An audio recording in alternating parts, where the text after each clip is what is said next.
কি রে তামিম, কি হয়েছে মামা? মন খারাপ নাকি? আরে বেটা আজকে পুরো মন খারাপ হয়ে আছি বেটা। স্কুলে গেছিলাম কালকে, একটা মেয়ের উপরে ক্রাশ খাইছি।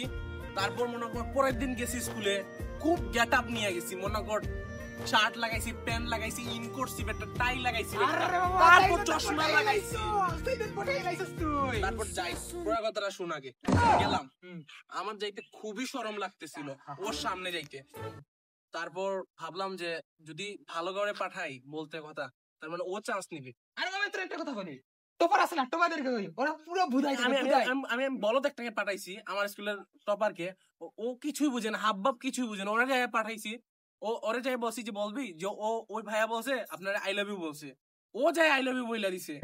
আরে মামা তাইলে তো তাহলে হইয়া গেছে। আর বেটা পুরা কথা শুন, পুরা কথা শুন। আমার হয় নাই, ওর হয়ে গেছে। তুমি আঙ্গার উনকে, তুমি আঙ্গার উনকে ছেড়ে যেও না। ओ भाई मारो मुझे, मारो मारो मुझे, मारो मारो।